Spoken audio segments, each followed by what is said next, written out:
नाहीये. राजकारण हा माझ्या समाजाचा आणि माझा धंदा नाहीये. काय प्रकरण तुम्ही स्वयंसेवक करते का? शांत बसा. मला माहिती आहे तुम्ही सगळे दमणार. तुम्हाला जाणून ठेवा की सगळे दमले.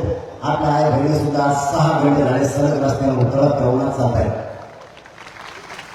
आपलं आणि सरकारचं काय चाललंय हे आपल्या राज्याला कळणं गरजेचं आहे. आणि आपल्या जालना जिल्ह्यात आंदोलन सुरू आहे. आपल्या जालना जिल्ह्यानं राज्यासाठी संघर्ष अंगावरती घेतलाय आणि शेवटपर्यंत कडे न्यायचा ठरवलाय.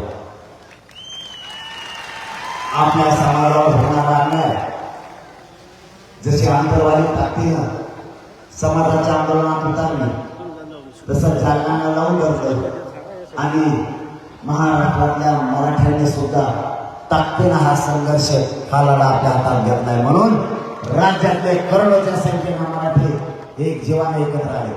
आनंद असू द्या, आनंद असू द्या. प्रत्येक वेळेस स्वार्थ नको. आपली जात कधी एकत्र होत नव्हती ती एकत्र झाली. आयुष्यभर आनंद असू द्या. ही मराठ्यांची जात जर अशीच एकत्र राहिली तर मराठ्यांना काही मिळवायचं असलं तरी ते मिळणार. मराठ्यांपुढे शक्य काहीच नाही. फक्त एकजूट अशीच राहू दे. न मिळणार आरक्षण मराठ्यांना मिळायला लागले फक्त एकजुटीच्या जोरावर. माझी सरकारला या ठिकाणाहून विनंती, मला आणि माझ्या समाजाला राजकारणात जायचं नाही. आम्ही आणखी तुम्हाला सावध करतोय. तुमच्या हातातून वेळ गेलेली नाही. काय काय नाही, त्यांना काही अडचण नाही. तुम्हाला अडचण आहे का मला? तुम्ही दोघं खाली करून बसले. बाकीच्या निर्णय तुम्ही काय कोण खाली? तुम्ही चौघडी ऐक हो. नाही पुरेवर बोलत असतो. काय असलं काय कामाचं नाही. आपल्याला सगळं लागतं. काही एका एक नाही, दुसऱ्या तिसरा नाही. काय कामाचं? नुसतं खाली जातो. जाऊ का? मला काय मोठे पण नाही बाबा. आपण छत्रपतीच्या पवित्र पुतळ्याजवळ आपल्याला काय मानापानाची गरज नाही. फक्त इमानदारीला करतोय. तुमचा मुलगा म्हणून करतोय एवढंच आहे. माझी शक्ती फक्त इमानदारी आहे. तुम्हाला दैवत मानलं.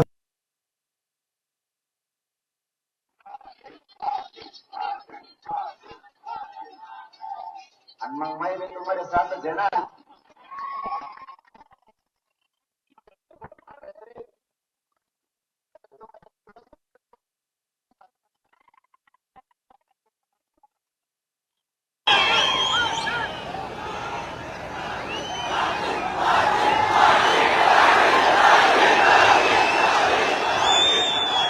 तुम्ही साथ आहे म्हणून तर संघास लागली छत्रपती बाळा.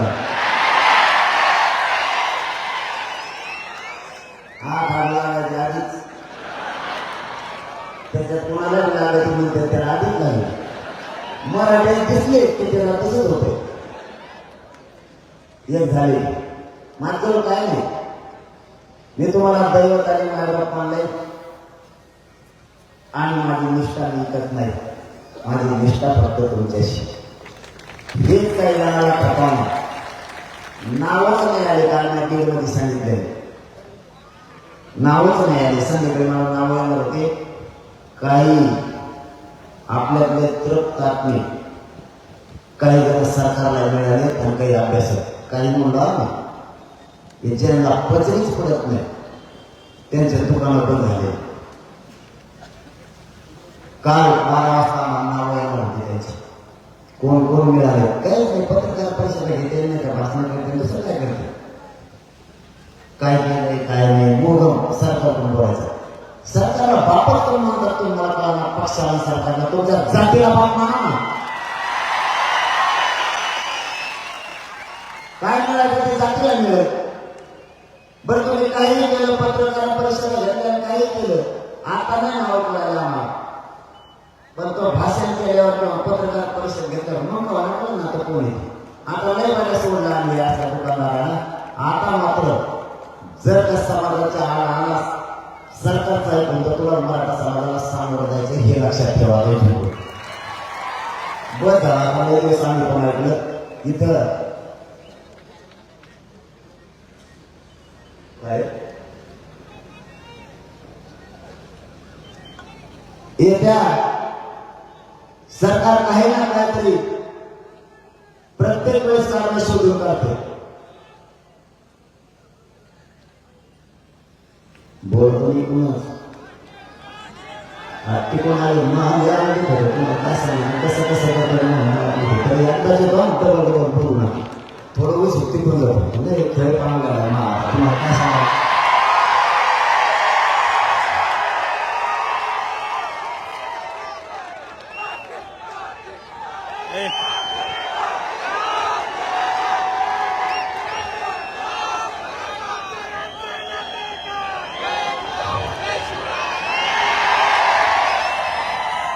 आपल्या जर सरकारच्या काही हाती नाही लागलं तर सरकार समोर तेवढाच एक प्रश्न असतो. लोक फोडायचे आणि आंदोलन दूषित करायचं यांनी काही जरी दावा केले. मी मात्र समाजाला आरक्षण मिळवून दिल्याशिवाय सरकारच्या 10 पिढ्यांनी 100 पिढ्या झाकल्या तरी मराठ्यांना आरक्षण मिळवून देणार. जे होळीचं असेल म्हणजे एका जागेवर पाहून द्या मला बोलता येते. तुम्ही इकडे या तिकडे या म्हणून घरची बायका सगळ्या होऊ सगळे परत इकडे टाळ्या वाजते तिकडे वाजते मला पुढे जायला सुधार नाही ना. विषय जायचा बाजूला येडे घालण्यातच जायचं बोलून मी काय छगन पाहिजे भुजबळसारखा फुकट थोडंच खाल्लेलं किंवा फुकट खातो कोणाचंही. तुम्ही नुसत्या मिरच्या दिल्या त्याला तरी खातो फक्त फुकट लागत फुकट काष्टाचं नाही लागत. तुम्ही भुरकी तोंडात होता त्याचा तरी गिळून घेतो फुकट लागत त्याला फुकट. सगळ्या सोयऱ्यांची अंमलबजावणी सरकारनं करावी. उद्याचा दिवस त्यांच्या हातात. 13 तारखेचा वेळ एकूण 1 महिन्याचा वेळ सरकारनं आपल्याकडून घेतलाय. सगळ्या सोयऱ्याची अंमलबजावणी आपल्या व्याख्याप्रमाणे करायची तरच आपल्याला ती मान्य नाही तर नाही. सगळ्या सोयऱ्याची अंमलबजावणी ही 2001च्या कायद्यानुसार 2012च्या कायद्यात सुधारणा करून 2024च्या कायद्यानुसार मराठा समाजाचा समावेश हा ओबीसी आरक्षणात करायचा आहे. म्हणून सगळ्या सोयऱ्याची अंमलबजावणी आपल्या व्याख्याप्रमाणे पाहिजे. नंबर 1. दुसरं सगळ्या सोयऱ्याची अंमलबजावणी नुसती मराठ्यांसाठी नाही. आता तुम्ही सुरू केलं मग लोकांनी ना आता तुम्ही मी म्हणतो काय पलीकडे सगळ्या सोयऱ्याची अंमलबजावणी आपल्या व्याख्याप्रमाणे करायची. दुसरं कारण सगळ्या सोयऱ्याची अंमलबजावणी मराठ्यांसाठीच नाही असं नाहीये. ज्यावेळेस सगळ्या सोयऱ्यांचा आधी सुद्धा काढायची त्यावेळेस ठरलं मराठ्यांसाठी सगळ्या सोयऱ्याची अंमलबजावणी करू. आता 2012च्या कायद्यात 2001च्या कायद्याचा अधिकार वापरून जर करायची असली तर नुसत्या मराठ्यांसाठी ती सगळ्या सोयऱ्याची अंमलबजावणी टिकली नसती. आणि त्यांचा त्यावेळेस तो डाव होता असं आपल्या लक्षात आलं की नुसती मराठ्यांसाठी जर केली तर ती उडणार. गिरीश महाराजांना वाटलं तेच व्यवसाय 15 रुपयाचा बेल्ट आम्ही सांगताना सांगितलं छगन भुजबळ सारखे आम्ही जातीवादी नाहीये. सगळ्या सोयऱ्यांची अंमलबजावणी करायची तर सगळ्या जाती धर्माच्या लेकराला सुद्धा ते मिळालं पाहिजे. सगळ्या सोयऱ्यांची अंमलबजावणी सगळ्या जाती धर्मासाठी करा. आता सगळ्या जाती धर्मासाठी केलं ते उडत नाही. कारण इतर मागासवर्ग विशेष मागास प्रवर्ग हा सगळ्या जाती धर्मांसाठी आणि 2001च्या कायद्याचा 2001च्या आणि 2000 कायद्याचा पूर्ण अधिकार वापरून जर 2012च्या कायद्यात दुरुस्ती करायची असली तर इतर सगळे जर घेतले सगळ्या सोयीची अंमलबजावणी तर ते उडत नाही. आणि उडलं असं गिरीश महाजन म्हणतात की ते टिकणार नाही ते इतके जेज घेऊन तुम्ही आंतरवाडीला आलते कशा. आणि समजा ते उडणार आहे ते टिकणारच नाहीये तर मग छगन भुजबळचा इतका आटापिटा का चाललाय ते रद्द करावं. जर सगळ्या सोयीच्या अंमलबजावणी टिकणारच नाहीये तर छगन भुजबळ इतके पडेल फिरेल सगळे गोळा करायला का लागला.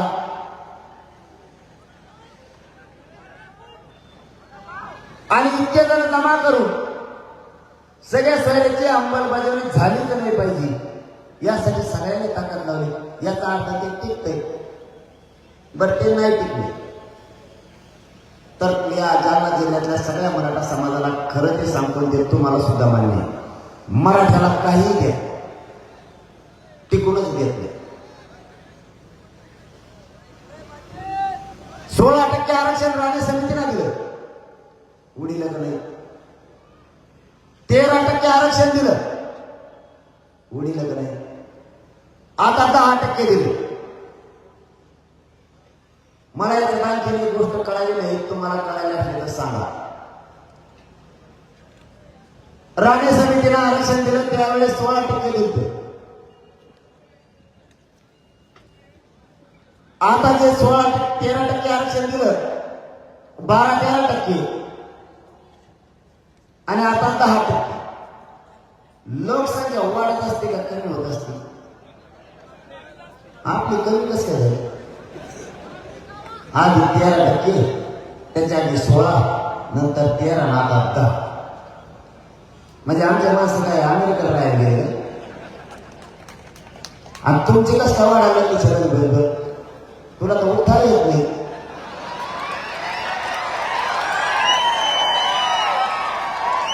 तो 7% लोकसंख्या आहे कशी येणं सगळ्या दुनियाचं तो 7% लोकसंख्या आहे कसा. तरी आपण गणित करू बरं. 60% ओबीसी सगळं पेपर म्हणतो तसंच लागायचं दोन पुढे. आता शहाणा माणूस तेवढंच राहिला महाराष्ट्राला. केस पिकेल पाणी.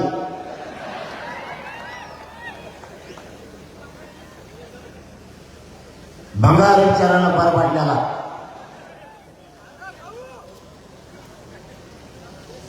साठ 60% ओबीसी 34% मराठा. किती झाले अहो 20% एसटी एसटी. 150% लोकसंख्या असते राज्याची. पागल समजतो का छगन भुजबळ आम्हाला. त्याच्यात मुसलमान कुठं सोडितो मारवाडी ब्राह्मण जैन हे कुठं सोडितो हे नाही करायचं. त्यांची काय गणित लावीन त्याचा भरोसा नाही. देणं घेणं नाही त्याला काय गणित लावायचं लावण्या आपण आपलं बोलतो. आपला विषय झालाय सगळ्या सोयीची अंमलबजावणी आपल्याला पाहिजे. आपण त्याच वेळेस आणखीन एक मागणी केली होती. त्याच वेळेस ज्यावेळेस न्यायाधीश आले होते त्याच वेळेस ज्या मराठ्यांची पुण्य नोंद सापडली त्या नोंदीच्या आधारावर महाराष्ट्रातल्या मागे त्या मराठ्यांना कुणबी प्रमाणपत्र द्यायचं. कारण दोघांचा व्यवसाय सारखाच. ओढून निवडून आमच्या सगळ्या सोयीचा काय म्हणतो मराठ्यांना किती चांगलं आहे हे लोक खाऊच देत नाहीत. आपल्याला उडी देतच ही गोष्ट मराठ्यांनी मान्य करा. काही चांगलं आहे. आता तर 10% आरक्षण ओरिजिनल या. खरं सांगता तुम्ही मला आज काय बोलायला लागला.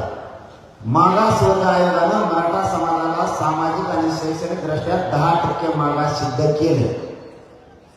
10% आरक्षण हे कोणालाच होऊ शकत नाही असं दिलेलं आताचं 10%.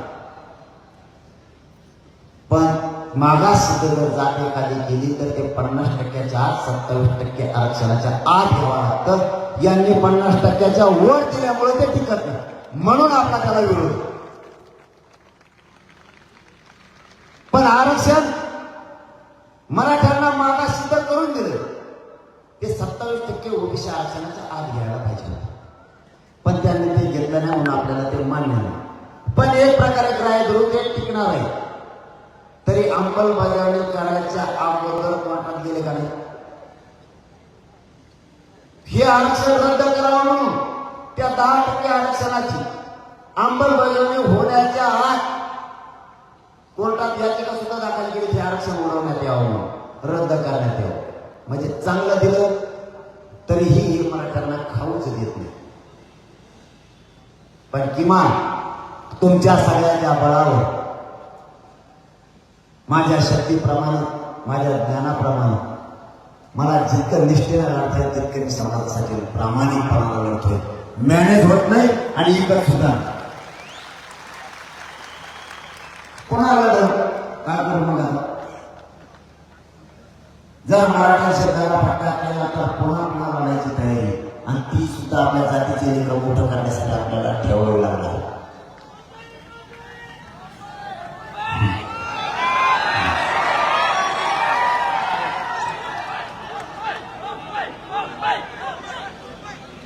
खरं जायचं का?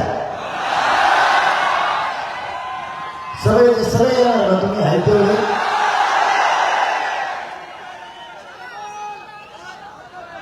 पण तुम्ही एक काम करता का? शांततेत जायचं, शांततेत यायचं. तेवढं पाहिजे असलं तर बघू बघू म्हणलं मी थोडंच म्हणलो.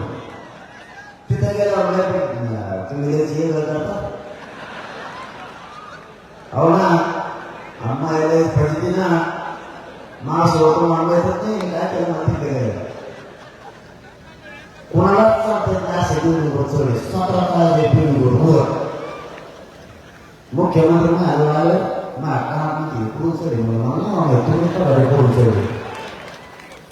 इतके होते मी त्याला सांगितलं तुम्हाला ते जर या गावाला लागलं बाबा काय करते पुढे परेशानी अख्खी एका पोराला अख्खी मात्राला याची गल्ली भेटली किंवा एका एकटं वगैरे बसलं 2 घंटे नेम डांबरे ओढलंच नाही. त्याचा फेसर कमी होण्याला त्याचा उठे काय त्यांना एकाने ते म्हणायचे कोणत्या झोन लिहिले हे व्यापी गेली म्हणजे इथं झोन आहे सगळे महत्वाचे, मग जास्त फेसनाला तरी आणणार.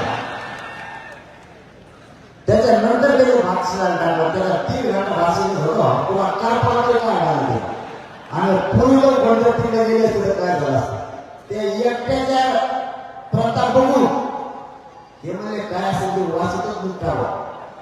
त्याचं एकट्याचं होते एकट्याच ओळखायला करायला बाकीचं काय नाही. तुम्हाला जाहीरपणाला सांगतो हे शांततेचं युद्ध आहे म्हणून सरकारला केलं. शांततेचे युद्धात नाही ताकद हे शांतता जर आपण लावून धरला ना, जगात आणि राज्यात कोणाचा टप्पर नाही आपलं आंदोलन बघून पाहिजे. कोणाचा आपल्याला सगळ्या सोयऱ्यांची अंमलबजावणी पाहिजे. आता हैदराबादहून काय कागदपत्र आले त्याच्या सुद्धा माहीत होईल. हैदराबादच्या गॅजेटचं, सातारा संस्थानचं गॅजेट, बॉम्बे गव्हर्नमेंटचं गॅजेट हे लागू झालं पाहिजे ही आपली प्रमुख मागणी. 83 क्रमांकाला मराठा आणि कुणबी एकच आहे. 83 क्रमांकाचा कुणबी मराठ्याचा आला एवढं सुशीलकुमार शिंदे सरकारने 2004ला अध्यादेश काढला होता की मराठा आणि कुणबी एकच. आमचं एवढंच म्हणणं आहे, कायदा झालेला आहे, कायदा पारित करण्याची गरज नाहीये. 2001च्या कायदा 2004च्या कायद्यात फक्त जो बनवला मराठा आणि कुणबी येते त्याच्यात फक्त त्याच्यातल्या अटी शर्ती कमी करा, त्याच्यात फक्त सुलभता आणा एवढंच आमचं म्हणणं आहे. कायदा बनलेला आहे, आता काहीच करायची गरज नाही.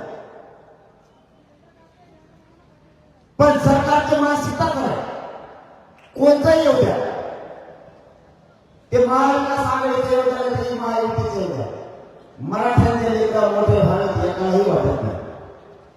तुम्हाला पण तसंच पाहिजे. तुम्ही त्याच कामाचे त्याला निवडून द्यायला.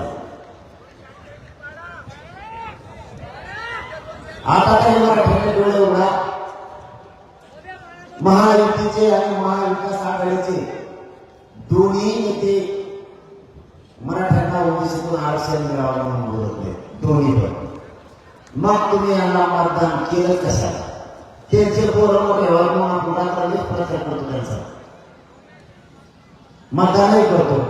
त्यांचे पोरं पुढे गेले परदेशात शिकायला. यावर लोकसेवेला काही आला ठरलं नव्हते, नाही रमाडे काही येऊन गेलं असते काही खेळायला. आपल्याला आपल्याकडे लोक झालेल्या मतदानापेक्षा कदरून टाकायचं मला येईल.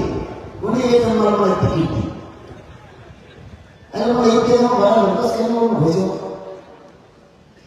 आपल्याला काहीतरी जरा आपणच शिका. एखादा दरम्यान वाटा केला तरी म्हणायचं एवढं घेऊ झाला आपल्या तर येसून झालं. आता माझ्याकडे मागच्या आठवड्यात मी ज्या जागी मुक्कामी गेला तिथे येते माझ्या कानातलं विसरू होतो. मी नेहमी माझ्याकडे थिएटर कोणाला होतो. एका तारखेला 50 जण आले तर इतके म्हणलं कोण बरोबर पडते सगळे. ते मी असे लाईनच लावली. आपले पण कधीतरी समाजाचा विचार करा, इतर अडचणाची वेळ नका लागून. कधीतरी आपल्या मित्र मोठे झाले विचार करा. बाकीच्या बघा कसं केलंय. माझी पवित्र मराठ्यांचे जात असताना तिला डाग लावला जातीवादी म्हणून. कुठं जातीवाद केला आम्ही? आंतरवादी आंदोलन सुरू झालं. आमच्या बहिणीचे डोके फोड गेले तरी आम्ही शांत राहिलो.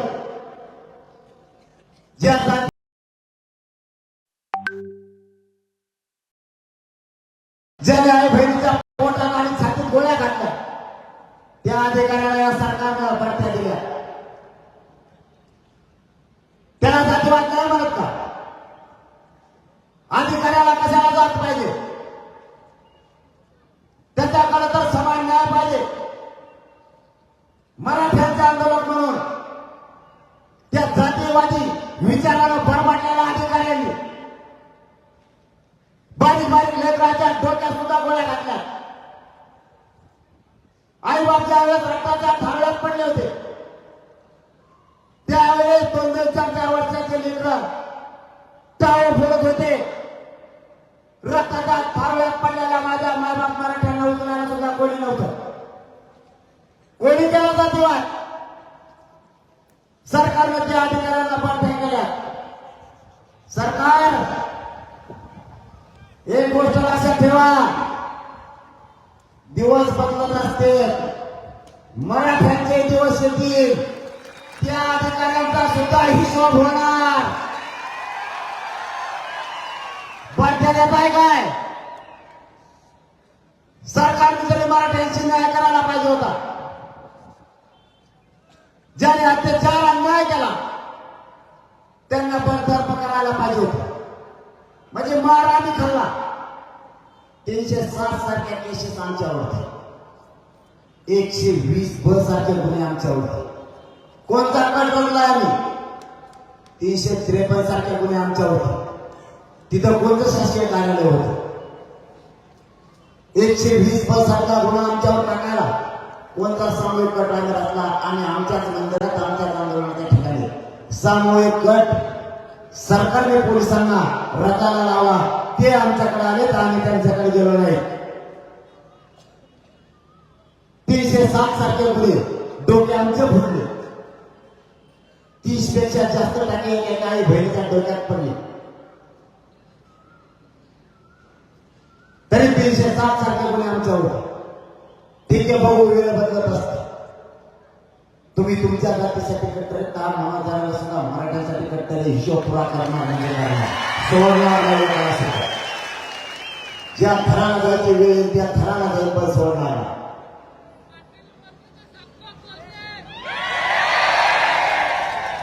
आम्ही कोणता जातीवाद केला? मला माझ्या समाजाशी बोलणं गरजेचं आहे. मला समाजाला सांगणं आवश्यक आहे, कारण मी नेता नाही. मी प्रामाणिकपणानं मराठा समाजाचा मुलगा म्हणून करतोय, मराठ्यांचा मराठा सेवक म्हणून मी काम करतोय. मला कसलीच आशा आणि अपेक्षा नाही. नसता एवढी जनता मागं म्हणल्याच्या नंतर माणूस हवेत चालला असता. ते आजही जमिनीवरती, आजही माझ्या शरीराला एवढा त्रास होतोय, तरी मी तुमच्या जवळ आहे, तुमच्या खांद्यावर हात टाकूनच चालतोय. तुम्हाला सोडून मी पाऊलच उचलत नाही. आम्ही जातीवाद केला कोणता? अरे बाबा, तुझ्या मागे जर एवढी जनता असते ना, तर तू आतापर्यंत दंगली घडून आणल्या असतात. दंगली एवढी जातीवादी छगन भुजबळ तुम्ही. आमचा मराठा समाज एवढा असून आम्ही आणखी खाली सुद्धा पायाखाली बाजू देत नाहीत किंवा मोडू देत नाहीत. हे संस्कार आमच्या मराठ्यांवरती आहेत आणि ते संस्कार मराठ्यांनी आम्हाला दिले. आम्ही जातीवाद करून टाकला, आमच्यावरती हल्ला झाला तरी आम्ही शांत. आमचं शांततेत आंदोलन सुरू. ज्या तालुक्यात आंदोलन सुरू आहे त्या तालुक्यात छगन भुजबळनं अंबड तालुक्यात येऊन एल्गार सभा का घेतली? या सभेत हातापाय तोडण्याची भाषा कोणी केली? छगन भुजबळनं त्याच्या जवळ असणाऱ्या ओबीसी नेत्यांना सांगितलं, वेगळे वेगळे भाषण वाटून दिले आणि त्यांनी भाषणात सुरू केलं, आम्ही कोयत्याला पाय तोडीत असतो, आम्ही काठ्याला डोकं फोडीत असतो. छगन भुजबळ याला जातीवाद नाही म्हणत का? तुम्ही हातापाय तोडण्याची भाषा करणार, तो जातीवाद नाहीये का? छगन भुजबळ पुण्याला गेला आणि कागदावर लिहून घेतलं, हिंदीतला शेर तलवार म्हणजे आहे काहीतरी म्हणला ना, घास घास केलं तो सगळ्या दुनियाचं तो आहे. काय घास शिकवलं तू? आणि मग तो अवकात दिखाने काय अवकात दिखायला मला हिंदी येत नाही रे, मग हिंदी तो वागलेलं आहे. आमचं दोघी जमत नाही. मला मी शिकणार आहे आता. मुस्लिम बांधव नाही बरेचसे आता आपल्या आंदोलनात आल्यामुळे मला हिंदी शिकणार आहे. हो, मी लय लवकर शिकणार नाही. एकदा का शिकलो ना, देशातला क्षेत्रीय मराठा एकत्र करायला येतं. हिंदी शिकलो यांचा कार्यक्रम लावतो देशात. सोडत नाही यांना. तो म्हणतो नाव करता खाल्लं काय करता तू? अवकातच काय तुला तू खायला नाही तर तू काय करता देणार? नाकावरचाच माला तुला वर उडीत आहे, तू काय करणार मराठा अवकात? हेंद्र सगळ्या डोळ्याचं तलवारी घासा म्हणतोय, याला जातीवाद नाही म्हणत का? छगन भुजबळ मराठ्यांचे मत नाही घेतले का? जातीवाद तुम्ही करायचा आणि जातीवादी मराठ्यांना ठरवायचं, हा कोणता न्याय आहे? निवडणुकीत कोण पडत नाही, कोणीही पडत आणि कोणीही निवडून येतो. माझ्या बीड जिल्ह्यातल्या मराठ्यांनी कोणालाच पाडलं नाही, तरीही म्हणले मराठी जातीवादी. मी कोणाला पाडा म्हणलो का? आता नुसतं पाडा म्हणलं, लोकांनी पाडत त्याला मी काय करू? आणि नेमके तेच होरगडून पडले त्याला मी काय करू?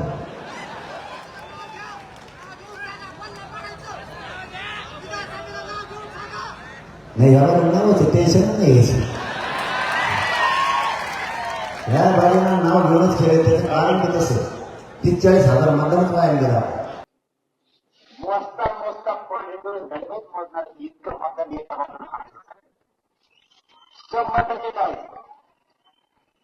आपल्या मागण्या मान्य करावं हीच आपली मागणी. मराठ्यांनी कुठलाही जातीवाद केला नाही, कधी करणारही नाही, तरी मराठ्यांना त्रास दिला गेला.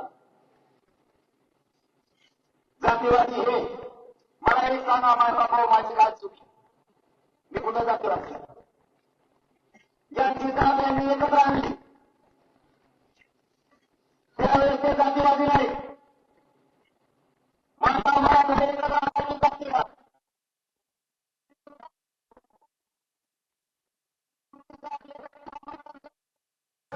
त्यावेळेस तुम्ही जातीवादी नाही.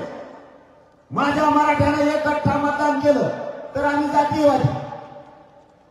तुम्ही तुमच्याच माणसाच्या हाताने पडला तेव्हा जातीवाद नाही वाटला तुम्हाला. आता कुठं मराठे एका बाजूला झाले तर मराठा जातीवादी. तुम्ही लोकांना धमक्या टाकताय, तो जातीवाद नाहीये का? जे आंतरवालीचं आंदोलन उभं आहे त्याच्या समोरच छगन भुजबळला आंदोलन बसायला लावलं. तेव्हा नाही का जातीवाद? समोरासमोर बसल्यावर वाद होणारच. तरीही मराठ्यांनी वाद होऊ दिला नाही. तुम्हाला जातीवादाच्या जवळपास 10 ते 11 विषय सांगितले. आता 12वा सांगतो. मराठ्यांच्या शासकीय नोंदी निघाल्या भारत देशात कोणाच्याच निघाल्या. ह्या सगळ्या पक्षातल्या ओबीसीच्या नेत्यांनी एकत्र येऊन सांगितलंय मराठ्यांच्या नोंदी रद्द करा. याला जातीवाद नाही म्हणत. मराठ्यांना जी बाजी लावायची वेळ येईल ती लावायची, पण ओबीसीतून मिळालेला आपल्या नोंदी एकही नोंद रद्द होऊ द्यायची ना. म्हणून प्रसंगी जी लढायची वेळ येईल ते लढायचं. यांच्या आरक्षणासाठी कोणत्या टोकाला जायला तयार आहे? आपल्या जातीच्या लेकरासाठी, आपल्या लेकरं मोठ्या होण्यासाठी आपण का संघर्ष करायचा नाही? हे जर यांच्या जातीसाठी कट्टर असतील तर मीही माझ्या जातीसाठी कट्टर आहे. मला स्वाभिमान आहे, मी मराठ्यांचा आहे आणि माझ्या जातीसाठी मी कट्टर आहे. तुम्ही केसेस घ्यायला भेटताय तर आम्ही पण कोट्या केसेस तुम्ही आमच्यावरती करताय, आम्ही काय घ्यायला पाहिजे? त्यातून राहिला तर 4था शब्द काळापासून आपण सुरू केलाय. पुन्हा ज्याची नोंद सापडली त्या नोंदीच्या आधारावर माझे त्या मराठ्यांना कुणबी प्रमाणपत्र द्यायचं. कारण दोघांचा पण व्यवसाय सारखाच. म्हणून ही शब्द ऐकल्यावर त्या बैठकीला उदय सामंत साहेब होते, लय मोठे मंत्री होते, त्याच्यात धनंजय मुंडे होता.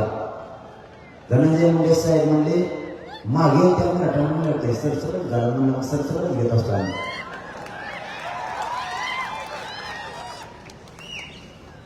म्हणे मान्य हो, जाऊ द्या. कारण सगळ्या मंत्र्यांनी, सगळ्या सचिवांनी, सगळ्या तिथं आलेल्या आरोग्यानं ते मान्य केले. म्हणून आपल्याला आपल्या मागणीप्रमाणे घ्यायचं. यांनी जातीवाद सुरू केला. छगन भुजबळांना आंतरवालीच्या समोर आंदोलन बसवलं. त्याला जातीवाद म्हणते, त्याला तिथं दंगल घडायची होती. पण आपण मायबाप मराठ्यांना तुम्हाला सांगतो तिथं दंगल होऊ दिली नाही. कारण आपल्या पण गाड्याच्या धुरत जाणार, त्यांच्या पण धुरच येणार. दंगल होणार का नाही होणार, तरीही आपण होऊ दिली नाही. त्याला तिथं जुळलं नाही, त्याने दुसरा नाव टाकला. कारण तुम्ही जालना जिल्ह्याचे आणि तुम्हाला माहीत नसल्या तर सांगणं माझं कर्तव्य म्हणून सांगतोय. कारण या जिल्ह्यात आंदोलन सुरू आहे. त्याने माझं जुनं नाव उठवून काढलं. या छगन भुजबळने तो खरा मोदीच पाहिजे होता. त्याच्या काळात ते जास्त सोडवते पाहिजे होता असं. आणि मग असं माझ्या हातात पाहिजे होता चापला असताना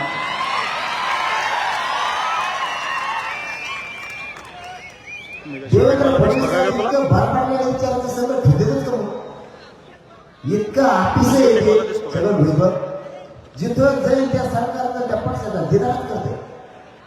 त्या शिवसेनेचा कार्यक्रम केला ते, नंतर ते राष्ट्रवादी केला आणि आता भाजपचा स्वप्न जवळपास करीत आणला. आता थोडे पाडे नाही त्याच्याच मुळे पडले. आणि जर सरकारनं फडणवीस साहेबांनी त्याचंच ऐकलं आणि मराठ्यावर जर अन्याय केला तर राज्यात भाजपचं एक सीट मराठी निवडून निघून गेलं. भाजप संपलं का राहिलं? आणि मग कशाला त्याचं ऐकलं ढकलून द्या तिकडं. सगळ्या गुन्ह्याची साडेसाती येते. इतका जातीवादी जातीनं इतका बरबडलेला माणूस, घाण विचाराला बरबडलेला माणूस सोबत ठेवू नये, तरी तो सोबत ठेवला. या छगन भुजबळला माझं जुनं गाव शोधून काढलं. मला पाहू यांची रॅली आली पाठव 4 वाजता पाठव आणि आले कधी गाड्या घेऊन रात्री 8 वाजता. कशाला आले तुम्ही इतक्या लवकर? त्यांना सांगितलं होतं दगडफेक करा, तुमच्या गाड्या तुम्हीच फोडा, म्हणजे डाग लावता येईल की मनोज जरा गेलं त्याच्या गावात गाड्यांना दगड घालायला लावलं आणि दंगल घालवायची. मी तिथं सुद्धा यशस्वी होती. त्यांच्या गाड्या फोडल्या, पळाले ते त्यांनी त्यांच्या फोडल्या, तेच पहिले भेटाळावर, तेच उठले, तेच दवाखान्यात गेले, काही सापडलं. तिथं हरेल आपण त्यांना. आणि खोट्या केसेस देवेंद्र फडणवीसांच्या पोलिसांनी आमच्या मराठ्यावर केल्या त्या माझ्या गावात.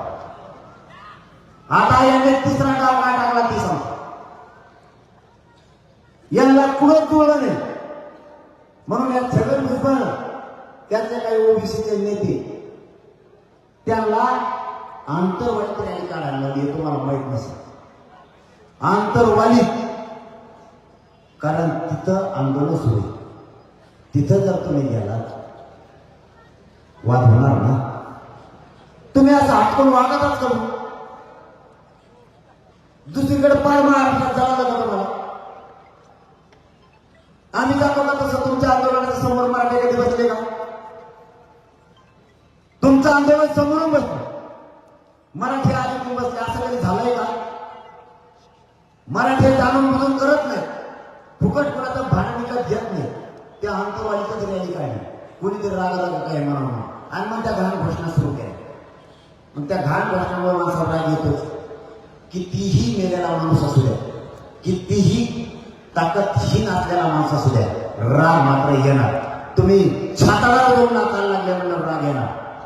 तरीही मी मराठ्यांना सांगितलं शांत राहा, अंतरावळीत आहे. एकाही माणसाला मागे बोलायचं नाही, कारण आपल्याला ते संस्कार नाहीत. सगळ्याला रॅली काढायला अधिकारी काढू दे.